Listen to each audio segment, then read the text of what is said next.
Quel bonheur de savoir que Dieu agit et que Dieu agira encore. Dieu va sauver, Dieu va bénir, Dieu va encourager. J'aimerais commencer avec une énigme. Petite question pour vous les créoles. Savez-vous que dans vos maisons, vous avez un exemple de sagesse ?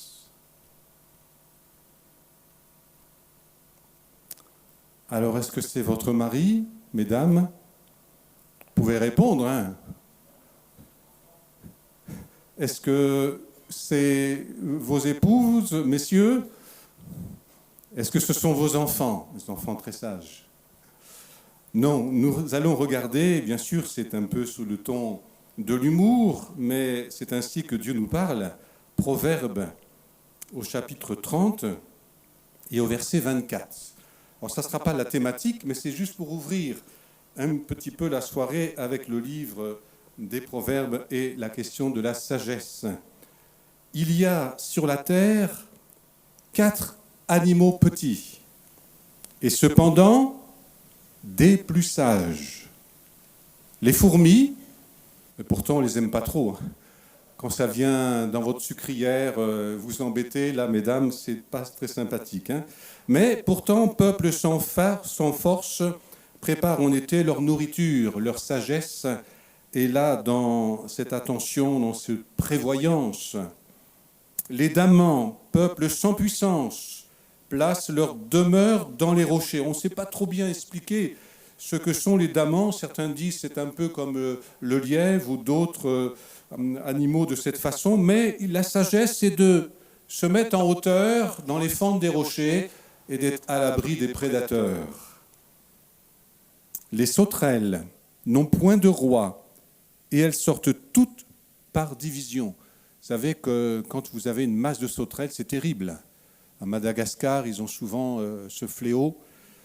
Et pourtant, l'Écriture dira que il y a là une sagesse, pas besoin d'avoir une organisation spéciale, mais il y a dans le groupe qu'elles forment, ces sauterelles, il y a une intelligence, une sagesse pour se conduire. Et puis voici le gecko. C'est pas ça ? C'est pas le gecko ? Le lézard saisi avec les mains. Alors je ne sais pas si vous, mesdames, vous saisissez le lézard, le gecko dans vos maisons, et se trouve dans les palais des rois. Est-ce que vous et moi, bien-aimés, chacun d'entre nous, ne voulons pas être un petit peu comme la fourmi, un petit peu comme les damans, un petit peu comme les sauterelles, un petit peu comme le gecko, et trouver, surtout le gecko, trouver notre place dans la maison de Dieu. Vous êtes bien là ce soir dans la maison de Dieu. Vous êtes dans les palais du roi, du grand roi, le roi des rois, le Seigneur des seigneurs. Alléluia. Alors quand vous allez rentrer tout à l'heure, vous allez en trouver un. Ne vous fâchez pas. Repensez à ce texte des Proverbes et dites-vous, ah Seigneur, je veux apprendre une leçon de la sagesse. Tu veux que je sois toujours dans la maison du roi des rois. Tu veux qu'un jour je sois avec toi là-haut dans la gloire. C'est la sagesse qui doit conduire ma vie. C'est la sagesse qui doit conduire ma conduite. C'est la sagesse qui doit orienter mes choix et mes décisions chaque jour pour vraiment un jour être dans le palais de notre grand Dieu et Sauveur Jésus-Christ. Amen. Alors le livre des Proverbes, il est vrai que ce n'est pas forcément un livre auquel on prête beaucoup d'attention, à part votre pasteur Jean qui veut apprendre chaque verset. On y tire quelques textes pris d'ici, de là, qui sont assez bien connus, mais un regard plongé, un regard un peu étendu, plus approfondi dans ce livre de la Bible, c'est vrai qu'on ne le fait pas souvent. On préfère le livre de Job, on préfère d'autres livres. Vous savez qu'il y a ainsi dans l'Écriture 5 livres qu'on appelle poétiques. 5 livres qui enseignent la sagesse, qui enseignent la crainte de Dieu. Car en vérité, la grande leçon de ces 5 livres, comme Job, nous l'avons vu pendant 2 soirées, comme le livre des Proverbes, on va le voir en quelques instants, eh bien, c'est enseigner la crainte de Dieu. Alors, vous avez Job, nous l'avons dit hier, qui parle de la souffrance. Vous avez le livre des psaumes qui parle de la piété, de l'adoration, de la prière. Cela nous enseigne comment nous approcher de Dieu. Il y a tellement d'exemples de types de prières que tout à chacun sait et a su déjà prendre pour lui-même. Il y a le livre des Proverbes, on va le voir, qui nous enseigne la manière de vivre d'une manière juste, sage, pour que notre vie soit préservée des grands dommages de ces drames, de cette société qui est sans Dieu. Il y a l'Ecclésiaste qui nous enseigne le sens, mais pourquoi la vie ? Pourquoi l'existence alors que tout semble vanité ? Et puis vous avez le Cantique des Cantiques qui nous enseigne l'amour, mais le véritable amour.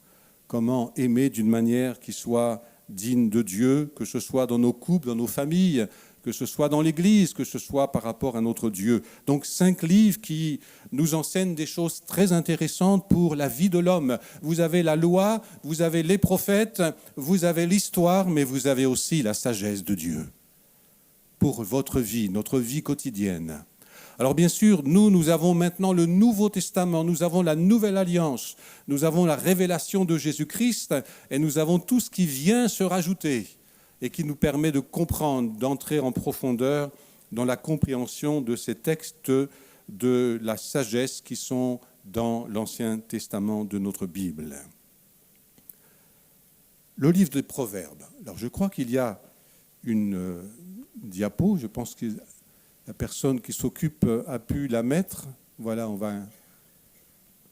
je vais juste donc présenter d'une manière très simple un plan du livre des Proverbes. Je le résume pour nous ce soir en 3 grandes parties. Vous avez d'abord 9 premiers chapitres. 9 premiers chapitres où un père s'adresse à son fils. Mon fils. Et puis toute une série d'exhortations sur des conseils paternels, maternels. On va le voir aussi que la maman est concernée. Et la sagesse, voyez-vous, commence à s'apprendre à la maison.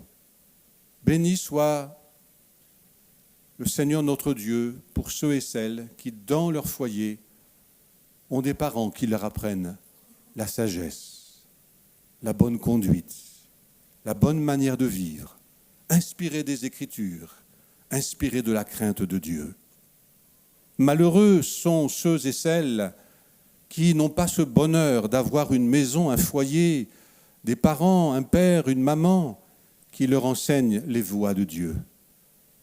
Et tous et toutes, nous avons connu ici et là de ces drames parce que l'éducation n'a pas été donnée ou l'éducation a été mal orientée et cela a entraîné souvent bien des conséquences fâcheuses. Ainsi, dans ces 9 premiers versets, chapitres, il y a cet enseignement de la sagesse, mais au travers de la communication déjà d'un père, d'une maman, mais plus que cela, c'est aussi un maître et ses disciples.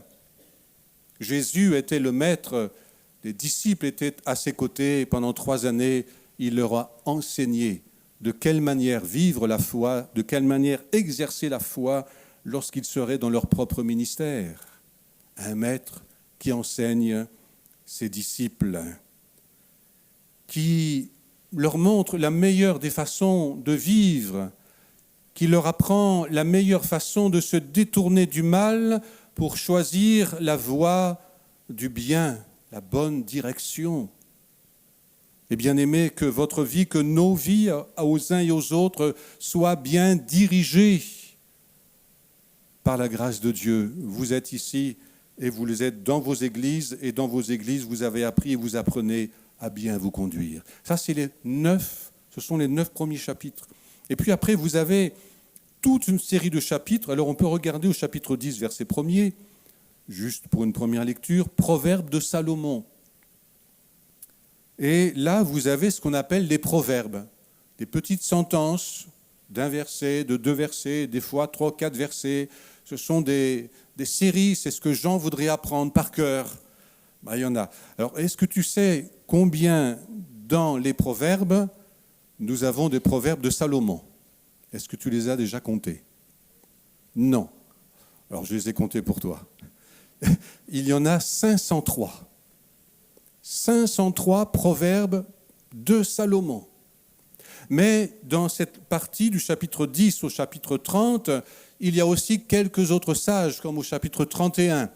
Alors eux, ils sont moins nombreux, mais la plupart sont des proverbes de Salomon, donc 10 au chapitre 1er et chapitre 25, vous pouvez lire, deuxième partie des proverbes de Salomon, chapitre 25, verset 1er. Voici encore des proverbes de Salomon recueillis par les gens d'Ézéchias, roi de Juda.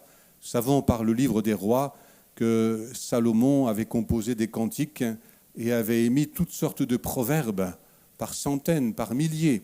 Mais nous en avons à peu près plus de 500 dans le livre des proverbes. Ça, c'est la grande partie, c'est le cœur du livre. Et ce cœur du livre, en vérité, il n'est pas facile à étudier.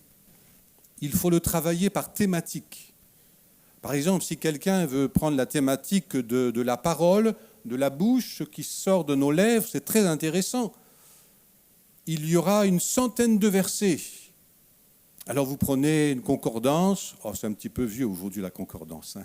Vous prenez Strong, une Bible Strong par Internet ou autre, et vous avez la liste de tous les versets où il y a l'expression de la parole, des lèvres, de la bouche. Et là, vous pouvez faire une étude thématique très intéressante, mais ça demande quand même du travail.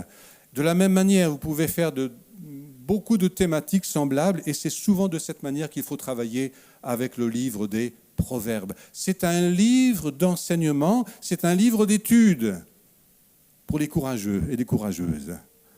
C'est important. Et puis, vous avez à la fin, tout à fait à la fin, un chapitre 31, un proverbe, un texte qui est remarquable, c'est la femme vaillante. À partir du verset 10, qui peut trouver une femme vertueuse?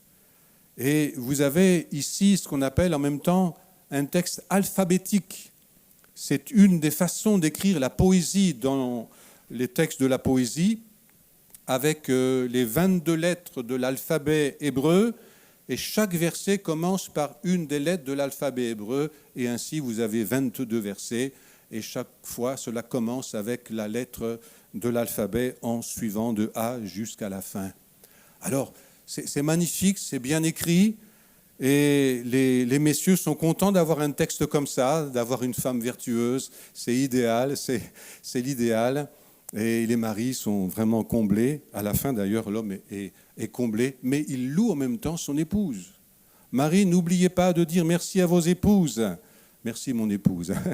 Elle est là, je peux lui dire, elle le sait. Mais quelle joie, quel bonheur. Ainsi, voyez-vous, en tant qu'enseignant des livres de l'Ancien Testament, j'ai toujours aidé les étudiants à avoir des plans très schématiques, très synthétiques.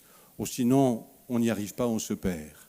9 premiers chapitres, l'exhortation d'un père, d'une maman, auprès de son fils, auprès de ses enfants, l'enseignement d'un maître auprès de ses disciples, et puis après, toute cette série de proverbes qui sont très aléatoires, on passe d'un thème à un autre thème, mais qui permettent de réfléchir, d'apprendre, de tirer toutes sortes de leçons spirituelles très enrichissantes pour nos vies. Et puis à la fin, ce magnifique texte sur la femme vertueuse qui est aussi un enseignement remarquable. Loué soit notre Dieu. Vous prendrez le temps, quelqu'un m'a dit tout à l'heure, je vais me remettre à lire le livre de Job. C'est bien, premier bon point. Mais après, il faut se mettre à lire le livre des Proverbes. Deuxième bon point, peut-être. Gloire au Seigneur. Alors on va s'arrêter ce soir sur la première partie. Ça pourrait être un message d'évangélisation.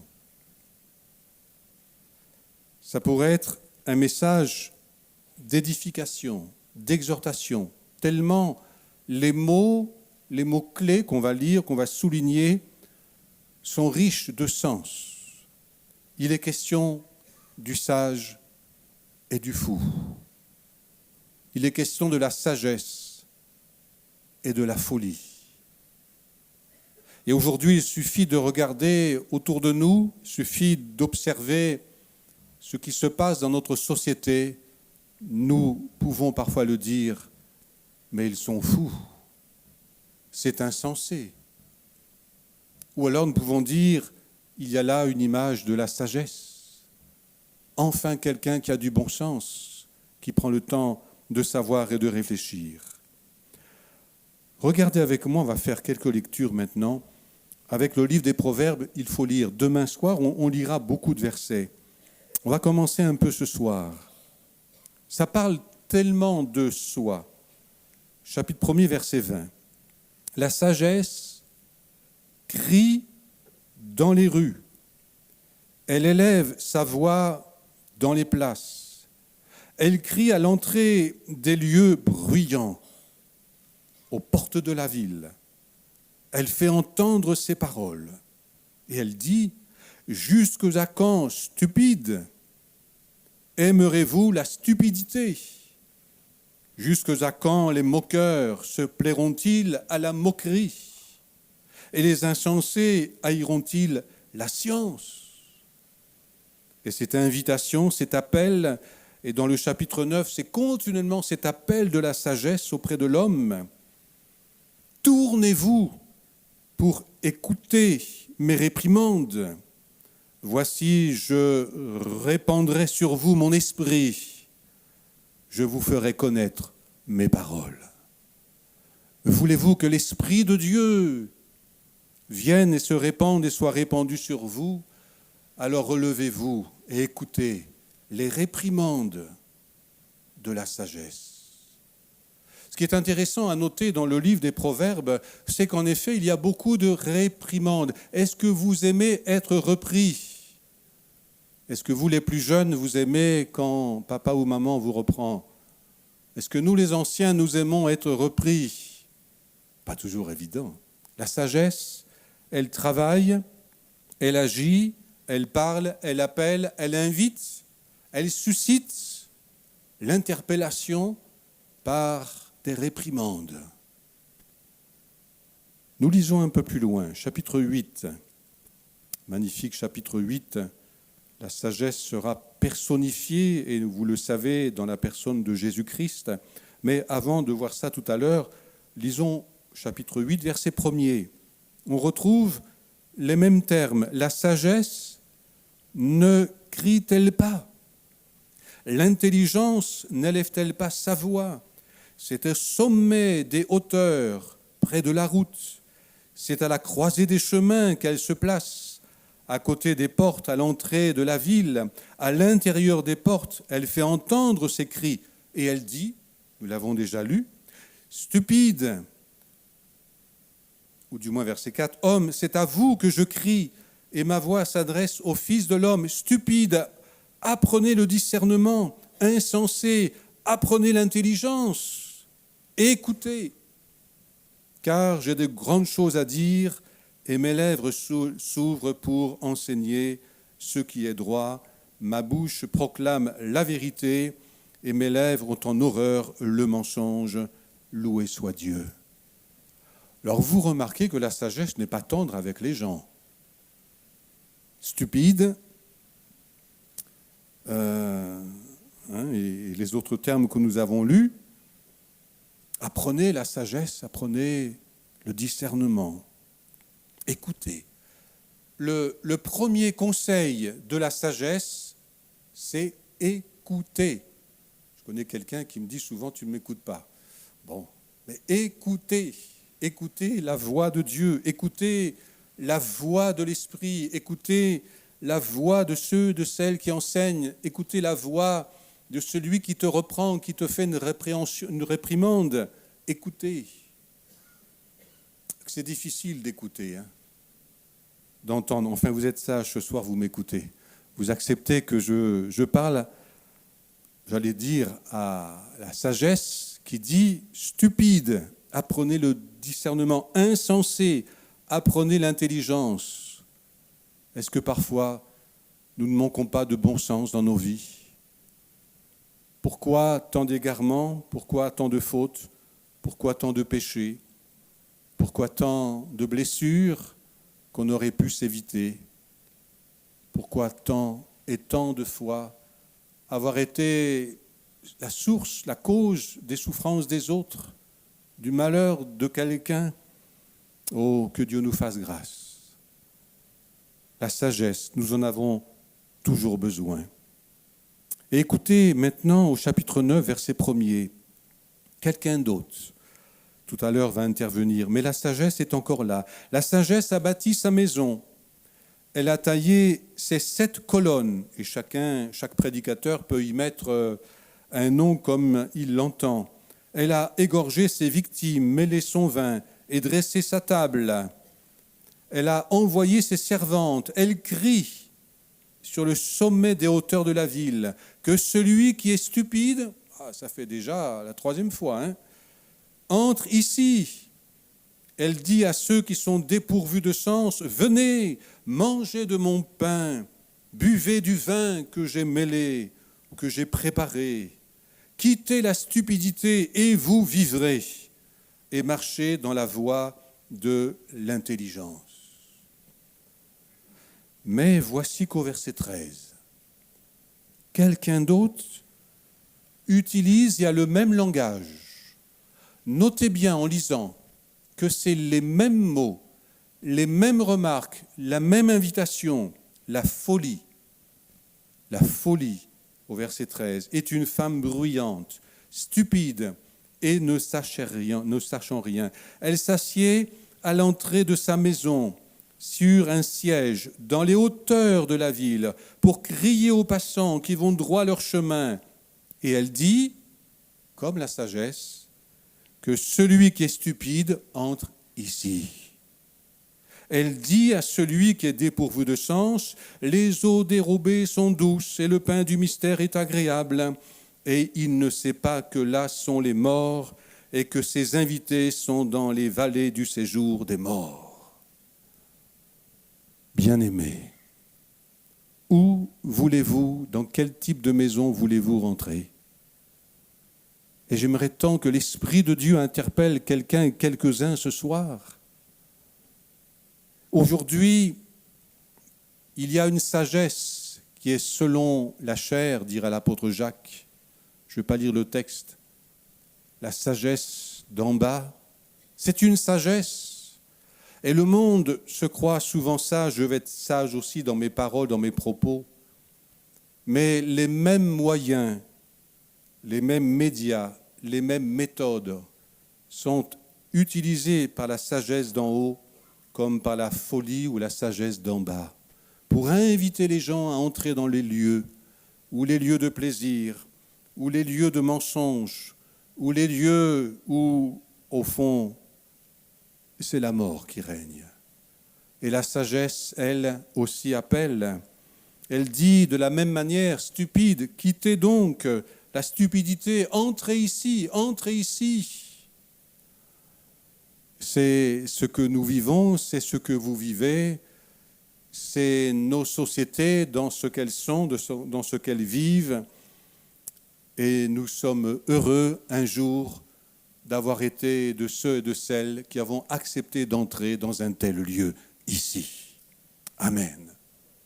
Et je sais qu'ici, à La Réunion, vous continuez et vous continuerez à le faire, à inviter avec la sagesse que Dieu donne, inviter des hommes et des femmes, des jeunes gens et des jeunes filles à venir dans ce lieu recevoir la parole de Dieu. Trop souvent, nous avons accepté d'entrer dans des lieux qui ont semé la mort, qui ont amené tellement de mauvaises choses dans nos vies. La société est gangrénée par la drogue. La société est gangrénée par toutes sortes de violences, toutes sortes de misères. La société est gangrénée par l'alcool, par le vice. Pourquoi cela? Parce qu'il y a d'âmes folies qui se croient sages et qui pensent que donner aux jeunes gens, aux jeunes filles, donner à la société cette liberté, ça va les rendre heureux. Combien d'hommes et de femmes, de jeunes filles rendus malheureux parce qu'ils sont entrés dans ces lieux-là. Je sais que nos propos ne sont pas toujours acceptables par rapport à notre société, mais les faits sont là, les réalités sont là, et la parole de Dieu est là. Bénis soient ceux et celles comme vous et moi qui avons un jour accepté d'entrer dans un lieu où la prédication de l'Évangile est annoncée. Bénis soient ceux et celles comme vous, mes frères et mes sœurs, qui annonçaient l'Évangile, qui est allés dans les lieux de perdition pour annoncer la parole de Dieu et dire aux hommes et aux femmes qui sont là, venez entrer ici dans ce lieu, venez recevoir Christ votre Sauveur. Béni soit Dieu pour ceux qui sont sortis de la drogue, pour ceux qui sont sortis du vice, pour ceux qui sont sortis simplement de la misère. Mais bien sûr, il y a tous les autres qui ne sont pas gagnés par cela, mais qui vivent sans Dieu, qui vivent bien sans Dieu. Eux aussi ont besoin de la parole de Dieu. Et la sagesse les appelle aussi. La sagesse, c'est de venir à celui qui est notre Créateur. La sagesse, c'est venir vers celui qui nous aime d'un amour éternel. La sagesse, c'est venir recevoir la grâce de Dieu pour nos vies. Loué soit notre Seigneur. Oui, dans les 9 premiers chapitres, il y a ainsi cette alternance entre la sagesse d'en haut, qui est celle de Dieu, qui appelle l'homme à entrer dans les lieux où la parole est entendue, à les prêcher, à les déclarer, et elle permet à l'homme de vivre, elle permet à l'homme de sortir des pièges, du mensonge, de l'erreur. Mais il y a aussi, c'est vrai, cette autre réalité de cette sagesse qui est appelée folie et qui entraîne les hommes dans tant et tant d'égarements. Alors ça peut être sans aller au loin, ça peut être simplement parce que soi-même, le tentateur nous a saisis et on se laisse aller à faire des choses qui sont contraires à la pensée de Dieu. Mon fils, dit la sagesse, ma fille, dit la sagesse, écoute, n'écoute pas la voix du menteur. On va lire un texte dans Proverbes chapitre 22, au verset 17. Prête l'oreille et écoute les paroles des sages. Applique ton cœur à ma science, car il est bon que tu les gardes au-dedans de toi et qu'elles soient toutes présentes sur tes lèvres, afin que ta confiance repose sur l'Éternel, sur le Seigneur. Je veux t'instruire aujourd'hui, oui, toi qui es là ce soir. N'ai-je pas déjà mis pour toi, par écrit, la parole écrite, des conseils et des réflexions, pour t'enseigner des choses sûres, des paroles vraies, afin que tu répondes par des paroles vraies à celui qui t'envoie. Savez-vous que un jour, jeune homme que j'étais, je venais de découvrir la Bible, je lisais ces versets, et au moment où j'ai lu ce verset 19, ces paroles, je veux t'instruire aujourd'hui, oui, toi, le Saint-Esprit est tombé sur moi, et le Saint-Esprit m'a dit, tu iras à l'école biblique. Et je suis toujours à l'école biblique d'ailleurs, quelque part. Tu iras à l'école biblique. Le Saint-Esprit a pris la parole, il m'a parlé. Ce jour-là, je veux t'instruire. Aujourd'hui, oui, toi. Et ce soir, ce texte que nous avons lu, c'est comme une prophétie pour quelqu'un. Prête l'oreille, sois attentif, applique ton cœur à la parole de Dieu. Il est bon que tu gardes la parole du Seigneur. Elle va t'instruire, elle va te donner la foi. J'aime beaucoup cette parole de Paul à Timothée en lui rappelant que les paroles, elles sont inspirées de Dieu.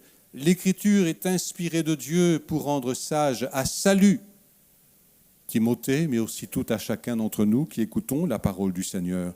Je veux t'instruire aujourd'hui, j'ai mis pour toi par écrit ce livre, ces paroles. L'Écriture, c'est la parole des sages que Dieu a inspirée, particulièrement dans cette partie poétique. C'est la parole des sacrificateurs pour savoir comment offrir et apporter à Dieu l'action de grâce, les louanges, le sang précieux qui permet le pardon des péchés. C'est la parole de l'historien qui nous rappelle que c'est dans un peuple Israël et au travers de l'histoire d'un peuple que Dieu a préparé son dessein de salut pour tous les hommes. C'est la parole des prophètes qui nous interpelle pour toujours nous ramener dans les voies droites de Dieu. C'est la voix de la sagesse qui te dit, mais pour ta vie, écoute le conseil de Dieu. Sors de la stupidité, sors de ces voies de mensonges.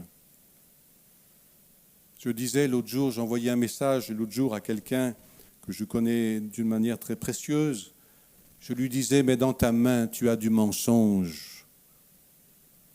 Dans ta main, tu as du mensonge. Quand tu tiens toutes ces drogues, toutes ces choses, tu as du mensonge. C'est un mensonge que tu as dans la main. Jette. Laisse ça de côté. Et approche-toi de Dieu en Jésus-Christ de Nazareth. Amen. Et tant de conseils extraordinaires. Chapitre 22 au verset 6. On parlait des papas et des mamans dans cette dimanche dernier, on en parlait il y a quelques instants. Instruis l'enfant selon la voie qu'il doit suivre, et quand il sera vieux, il ne s'en détournera pas. Que Dieu bénisse nos assemblées, votre assemblée, que Dieu bénisse tous les marmailles qui sont là dans l'Église, que Dieu leur donne la parole qui va les sauver, les diriger dans la voie qui est droite. Il y aura tellement de mensonges autour d'eux, ils seront tellement confrontés à d'âmes folies autour d'eux qui prétendra être sage, être libre. Alors vous qui travaillez auprès des enfants, que l'Esprit du Seigneur vous rende et vous donne la sagesse de leur donner les bons conseils pour diriger leur vie dans la voie droite. Amen. Que Dieu bénisse tous ceux et toutes celles qui servent auprès des enfants. Alors j'avais noté cela. Alors je vais retrouver peut-être ce verset pour les mamans. Une mère, chapitre 31, verset 1er. Ce n'est plus le sage Salomon, ce n'est plus d'autres sages, mais c'est une maman. 31, verset 1er. Parole du roi Lémuel. Sentence par lesquelles sa mère l'instruisit. Donc il s'est souvenu de l'instruction de sa maman. Il les rappelle, puisque c'est lui qui les rappelle. Mais il dit, voilà ce que me disait ma chère maman. Que te dirais-je, mon fils ? Que te dirais-je, fils de mes entrailles ? Que te dirais-je, mon fils, objet de mes vœux ? Ne livre pas ta vigueur aux femmes et tes voix à celles qui perdent les rois. Ce n'est point au roi Lémuel, ce n'est point au roi de boire du vin, ni au prince de rechercher des liqueurs fortes, de peur qu'en buvant, il n'oublie la loi et ne méconnaisse les droits de tous les malheureux. Donnez des liqueurs fortes à celui qui périt, et du vin à celui qui a l'amertume dans l'âme, qu'il boive et oublie sa pauvreté, qui ne se souvienne plus de ses peines, mais ouvre ta bouche pour le muet, pour la cause de tous les délaissés. Ouvre ta bouche, juge avec justice et défends le malheureux et l'indigent. Alors il y a peut-être un conseil qu'on ne va pas suivre. Vous êtes d'accord ? Mais c'est vrai que celui qui est malheureux parfois se laisse et s'abandonne dans son malheur à toutes sortes de choses. Il trouve des moyens de s'en sortir, de trouver du soulagement. Alors bien sûr, nous ne donnerons pas ce conseil, mais c'est une maman qui a parlé à son fils dans le contexte qui était le sien, sa royauté. Est-ce que ces conseils ne sont pas toujours valables aujourd'hui ? Dimanche, nous avons béni les pères. Aujourd'hui, ce soir, je bénis les mamans qui ont donné, qui savent donner de bons conseils, orientés dans la voie droite. Ce sont la grand-mère et la maman de ce jeune Timothée. Loué soit le Seigneur. Bien-aimés, voyez-vous le livre des Proverbes dans cette partie qui nous enseigne la sagesse par rapport à la folie, être sage et non pas se laisser gagner à devenir insensé. Elle passe au travers des uns des autres. Et je m'adresse ici aux croyants, aux chrétiens que vous êtes. Elle passe par les uns et les autres, parce que vous êtes parents, jeunes gens et jeunes filles qui avaient à côtoyer vos amis, les prédicateurs, bien sûr, les pasteurs qui sont là, les épouses également de serviteurs et de servantes, les servantes du Seigneur. Tout à chacun, les anciens, les papis, les mamies, nous avons tous encore l'occasion, et nous aurons tous l'occasion encore de dire à quelqu'un, comme la sagesse le fait ici, « Hé, détourne-toi du mal. » Le mal, c'est un mensonge. La voie de cette liberté, c'est un mensonge. Et accompagné avec l'Esprit de Dieu, et je reprends ce texte que nous avons lu au début, si tu écoutes la sagesse, l'Esprit de Dieu sera répandu sur toi. Tu auras le soutien de Dieu. Tu auras l'appui de ton Seigneur et de ton Sauveur. Dans Proverbe 8, il est question de la sagesse personnifiée. C'est Jésus-Christ, la parole faite chair. C'est Jésus-Christ qui est venu dans ce monde, qui a donné sa vie pour nous. Tout est là dans la personne du Fils bien-aimé. C'est vers lui, bien-aimé, que vous allez conduire vos enfants. La grand-mère et la maman de Timothée l'ont ainsi, par les Écritures, conduit à celui qui est Jésus-Christ, le Seigneur et Sauveur. Amen. C'est ainsi que les uns les autres, vous, chacun et chacune d'entre nous, et moi personnellement, nous avons à agir avec la sagesse de Dieu pour conduire les autres vers celui qui les aime, vers celui qui les bénira, vers celui qui leur donnera l'esprit qui va les aider dans leur vie. Oui, chacun et chacune, nous avons besoin que l'Esprit de Dieu soit répandu sur nous pour faire face à la folie de ce monde, pour nous relever après que nous soyons tombés, car Dieu relève et Dieu pardonne. Tu es tombé, mais la grâce de Dieu ne te condamne pas. Elle t'invite à te relever, elle t'invite à choisir maintenant la bonne orientation, à prendre la bonne voie, à choisir le bon chemin. Oui, engage ta vie entièrement avec Jésus-Christ de Nazareth, ton Sauveur. Lève-toi pour lui. Tu auras une vie sensée, tu auras une vie honnête, tu auras une vie pleine de bon sens, qui bénira les autres. Que Dieu soit loué. La sagesse, elle crie, la sagesse, elle agit, la sagesse a sa maison, et sa maison, c'est la maison de Dieu. La sagesse, c'est celle d'en haut, c'est celle qui vient de Dieu, c'est celle qui vient inspirer de sa parole, c'est celle qui nourrit nos cœurs pour que nous ayons confiance en Dieu, nous ayons foi en Jésus-Christ le Seigneur. La sagesse, c'est cette voix qui m'interpelle, qui me reprend et qui toujours me réoriente dans la bonne direction. Si à La Réunion, on monte toujours, on tourne toujours, on est... Alors heureusement qu'on a un bon GPS pour nous conduire toujours dans la bonne direction, enfin presque. C'est toujours des images imparfaites. Hein. Que Dieu soit loué. Dans le texte de la sagesse personnifiée, il nous est dit, on va terminer avec ce verset 31, donc il est question d'une révélation du Seigneur, avant même la création du monde, au moment de la création du monde, il est dit, donc au verset 30, si vous voulez, « J'étais à l'œuvre auprès de lui, auprès du Créateur, et je faisais tous les jours ses délices, jouant sans cesse en sa présence, jouant sur le globe de sa terre, et trouvant mon bonheur parmi les fils de l'homme. » La sagesse trouve son bonheur parmi les fils de l'homme. Mais les hommes ont cherché beaucoup de détours. Mais la sagesse veut trouver son bonheur dans votre vie. Ce Sauveur bien-aimé qu'est Jésus-Christ, par son esprit, veut trouver du bonheur avec vous. Veut avoir du bonheur avec chacun et chacune d'entre nous. Loué soit son nom. Or, c'est une manière de parler, mais quelle belle manière. Le Seigneur veut prendre plaisir en chacun et chacune d'entre nous. Nous prenons plaisir en lui, je l'espère. Et lui veut prendre plaisir en nous. Et quand Dieu prend plaisir en nous, alors il répand de son esprit qui nous fait du bien et qui nous conduit dans les voies qui sont les siennes. Loué soit notre Dieu.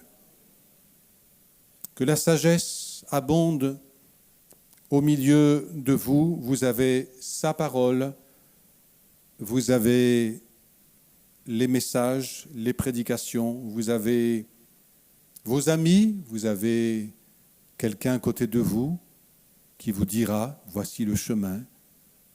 Et en le suivant, vous serez bénis par Dieu. Je vous invite à vous lever. Demain, nous poursuivrons en prenant une thématique et elle concernera beaucoup les hommes. Alors, messieurs, venez, mesdames aussi, mais que Dieu soit béni.